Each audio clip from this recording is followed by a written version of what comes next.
साथियों, किस्मत मेरी मुट्ठी में नामक वीडियो में एक बार आपका फिर से स्वागत है। साथियों, पिछली दो वीडियो में मैंने आपको ज्योतिष के बारे में बतलाया, राशि और लग्न के बारे में, जो कि मुख्य थी। राशि का संबंध और लग्न का संबंध किस किस से होता है। राशि का संबंध होता है चंद्र से और लग्न का संबंध सीधा पूर्व क्षितिज पर जो होती है उससे संबंध होता है। आज के वीडियो में मैं आपके लिए लाया हूँ ग्रह और नक्षत्र के बारे में। उसको ध्यान से देखिए, सुनिएगा और गंभीरता से लीजिएगा, जिससे कि आपकी समझ में आता रहे और आप हमारे वीडियो के माध्यम से ज्योतिष का ज्ञान अर्जित करते रहें। तो देखिए साथियों, ग्रह, एक ग्रह ये होता है, एक ग्रह ये होता है। ये ग्रह में जो रा बना हुआ है आधा, इसका मतलब ग्रह होता है घर और मकान जिसमें हम लोग रहते हैं। और एक ग्रह ये होता है जिसमें रा आधा ये बना हुआ है। ये ग्रह होते हैं जो आकाश में पिंड होते हैं, जो जिनका जिक्र ज्योतिष में दिया हुआ है वो होते हैं। और नक्षत्र होते हैं, जैसे राशियों को मैंने बतलाया था कि तारों के समूह को जो निश्चित आकृति बनती है, मेष वृष वगैरह, उस हिसाब से इसी प्रकार से नक्षत्र होते हैं। तो उनके समूह को भी जो है नक्षत्र कहते हैं। तो नक्षत्र एक राशि में 2.25 नक्षत्र होते हैं और ये टोटल 27 नक्षत्र होते हैं। जब चंद्रमा एक राशि से दूसरी राशि पर आता है तो बीच में जो बना होता है वह लमसम जो है 2.25 नक्षत्रों का होता है और इसके बाद दूसरा नक्षत्र शुरू हो जाता है। इस प्रकार से 27 नक्षत्र होते हैं और एक राशि में 2.25 नक्षत्र होते हैं। और एक राशि में 9 अक्षर होते हैं और एक नक्षत्र में 4 अक्षर होते हैं। और नक्षत्र का मतलब ये भी, जैसे अश्विनी, भरणी, कृतिका, इस प्रकार से नक्षत्र होते हैं। इसका माप बीच में इसलिए दिया होता है नक्षत्रों का कि एक राशि से चंद्रमा कितने आगे बढ़ा हुआ है। थोड़ा आगे बढ़ जाता है तो पहला नक्षत्र तक ख़त्म होकर के दूसरा नक्षत्र शुरू हो जाता है। इसके बाद दूसरा ख़त्म होकर के फिर तीसरे नक्षत्र में प्रवेश करता है। तो इस प्रकार से नक्षत्रों की इसमें गणना की जाती है। इससे सही पता चलता है कि चंद्रमा किस स्थिति पर मौजूद है। तो चंद्रमा का विशेष प्रभाव हमारे जो है भूमंडल पर विशेष रूप से पड़ता है और सूर्य का भी पड़ता है। वैसे सभी ग्रहों का पड़ता है। मुख्य रूप से 7 ग्रह हैं जिसका विशेष रूप से प्रभाव पड़ता है। उनकी अपनी अपनी रश्मियाँ होती हैं और जैसे पृथ्वी का गुरुत्वाकर्षण शक्ति होती है, वैसे ही इनमें भी अलग अलग शक्तियाँ कम या ज़्यादा होती है, खिंचावपन होता है। तो देखिए साथियों, 7 ग्रह हैं: सूर्य, चंद्र, मंगल, बुध, बृहस्पति जिसको गुरु भी कहते हैं, शुक्र और शनि। ये 7 ग्रह हैं। इसके अलावा 2 ग्रह और बतलाए गए हैं जो छाया ग्रह के रूप में होते हैं। इनका कोई अस्तित्व नहीं है भूमंडल में, लेकिन इनकी गणना की गई है। ये छाया ग्रह कहलाते हैं, जिनको राहु और केतु कहते हैं। इस प्रकार से ये 9 ग्रह हो जाते हैं। लेकिन जो राशियां होती हैं उनका आधिपत्य, उनका स्वामी, राशियों के स्वामी ये 7 ही होते हैं। राहु केतु किसी भी राशि का स्वामी नहीं होता है। दूसरी बात यह है कि सूर्य एक राशि का स्वामी होता है और चंद्र एक राशि का स्वामी होता है। बाकी सभी ग्रह जो हैं पांचों, वो 2-2 राशियों के स्वामी होते हैं।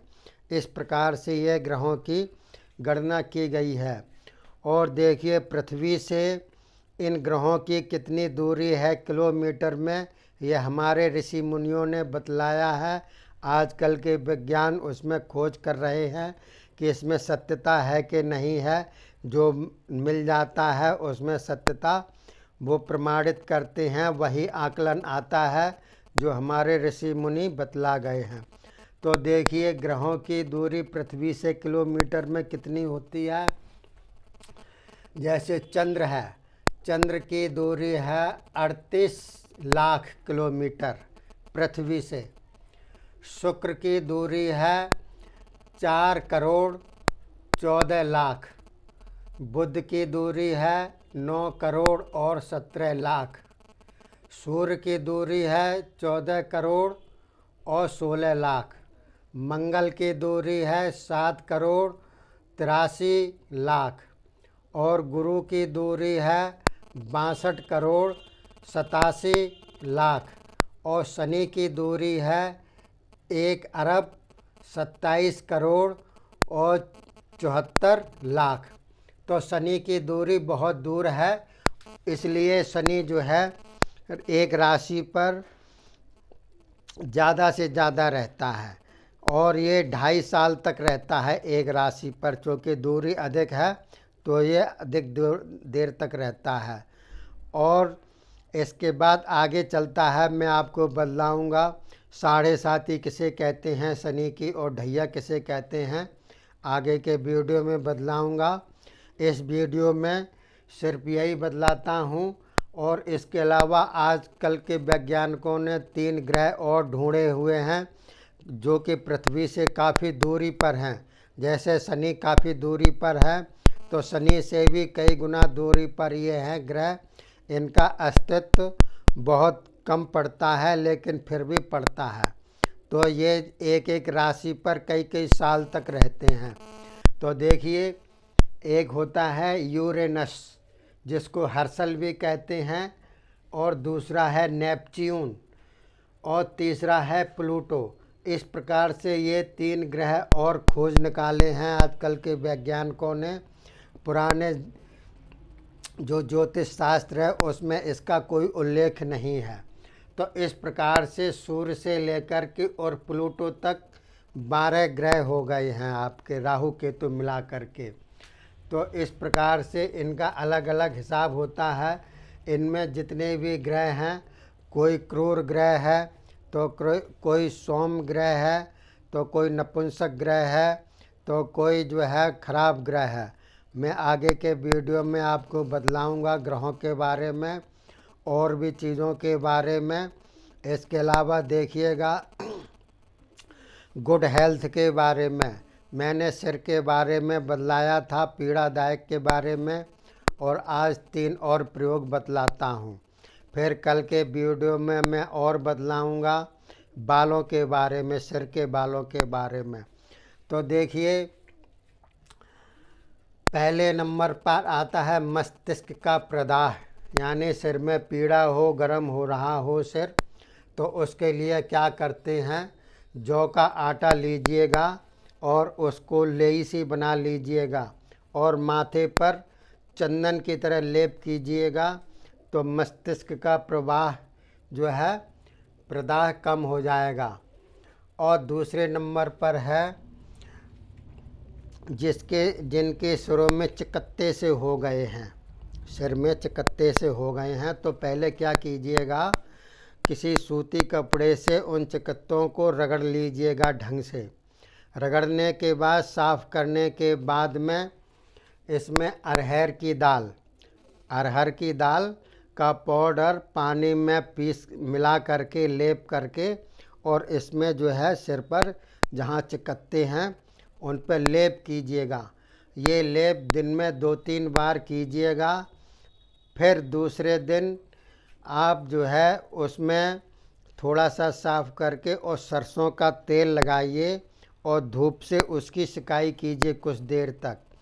इसके बाद फिर अगले दिन फिर इसमें जो है अरहर की दाल का लेप कीजिएगा और सरसों की तेल लगा करके धूप में सिकाई कीजिएगा। कुछ दिन करने के बाद में चिकत्ते समाप्त हो जाएंगे और उसकी जगह नए बाल उग आएंगे। तो ये देखिए दूसरा है प्रयोग। और तीसरा प्रयोग यह है कि जिनके चेहरे सिर पर फोड़ा फुंसी हो गई हैं और आगे होती नहीं हैं, तो टमाटर के रस में टमाटर का रस लीजिए, निचोड़ करके उसको गूदा गूदा सब मिला करके उसको जो है टमाटर का रस निकाल लीजिएगा और उसमें कपूर और नारियल का तेल मिला करके सिर में लगाइएगा तो फोड़ा फुंसी में लाभ होगा।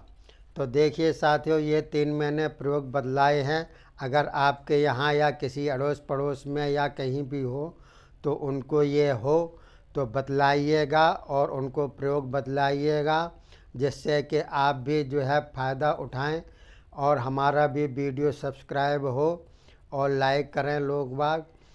क्योंकि देखिए, आप किसी की अगर हेल्प करते हैं तो आपको जो है आपके भाग्य में भी जो है बढ़ोतरी होती है, किस्मत में भी बढ़ोतरी होती है और पुण्य भी लगता है। किसी की भी सहायता कीजिए आप निस्वार्थ भाव से, तो उसमें जो है बढ़िया काम होता है। इसलिए इस वीडियो को मैं यहीं पर समाप्त करता हूँ। अगले वीडियो में आपको बतलाऊँगा ज्योतिष के बारे में और जानकारी दूँगा। तब तक के लिए अपने वीडियो को, अपने वाणी को विराम देता हूँ। जय हिंद, जय भारत।